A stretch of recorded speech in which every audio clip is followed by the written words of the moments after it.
வணக்கம் நண்பர்களே. இப்பொழுது நம்ம கதைக்குள்ள போலாமா? முன்பொரு காலத்தில் மிகவும் அழகான பசுமையான ஒரு காட்டில் பப்புலு என்கிற பாண்டா கரடி மிகவும் சந்தோஷமாக வாழ்ந்து வந்தது. இந்த பப்புலு பாண்டா கரடி அது ரொம்ப நல்ல மனசுள்ள கரடி.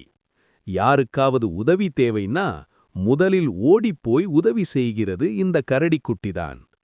இந்த பப்ளு கரடிக்குட்டிக்கு 3 நண்பர்களும் ஒரு புத்திசாலி குரங்கு, இதன் பெயர் ரங்கா, ஒரு பலசாலியான வீரா யானை, ஒரு சின்ன சிட்டுப்பறவை மற்றும் ஒரு நயவஞ்சக குள்ளநரியும் நண்பர்களாக இருந்தன.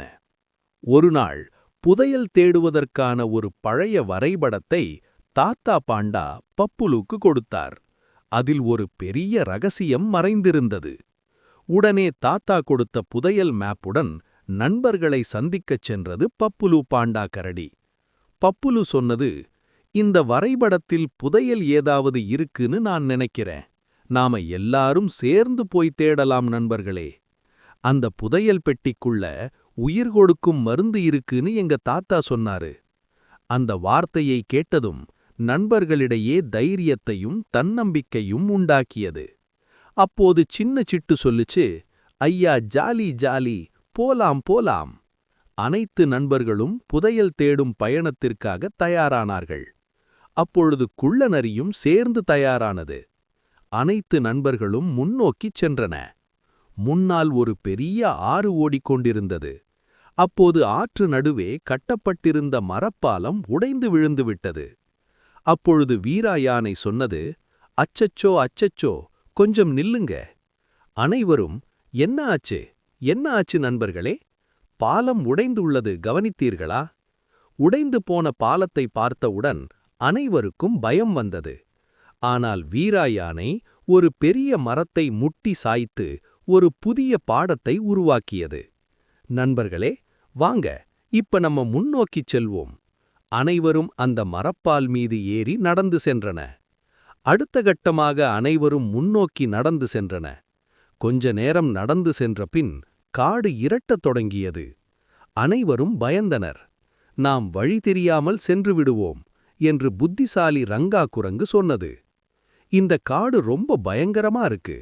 அதனால நாம எல்லாம் சூரியன் உதயமான பிறகு செல்வோம் என்று பப்புரு சொன்னது. ஆனால் பேராசை பிடித்த குள்ளநரி சொல்லுச்சு, நண்பர்களே, நாம் இந்த இருட்டில் பயணித்தால்தான் நாம் செல்லும் இடத்தை சீக்கிரமாக அடைய முடியும் என்று ஆசை வார்த்தை காட்டி அனைவரையும் அழைத்துச் சென்றது. காட்டின் நடுப்பகுதிக்குச் சென்றவுடன் குள்ளநரி தனது வேலையை ஆரம்பித்தது. குள்ளநரி காட்டுக்குள் நுழைவதற்கு முன்பே ஓநாய் கூட்டத்தின் தலைவன் வேம்புலியிடம், தலைவர் அவர்களே, இன்னைக்கு உங்களுக்கு ஒரு நல்ல செய்தி கொண்டு வந்துள்ளேன். என்னன்னு சொல்லு. ஒரு கொழுத்த பாண்டா கரடியும் ஒரு திமிர் பிடித்த யானை மற்றும் ஒரு முட்டாள் குரங்கும் இவர்களோடு ஒரு சிட்டுக்குருவியும் சேர்த்து நான் காட்டுக்குள் அழைத்து வந்துள்ளேன். ஹஹஹா, சபாஷ் குள்ளநரியே. அனைவரும் முன்னோக்கி சிறிது தூரம் சென்றவுடன் குள்ளநரி செட் பண்ணி வைத்துள்ள டிராப்பில் அனைவரும் மாட்டிக்கொண்டன.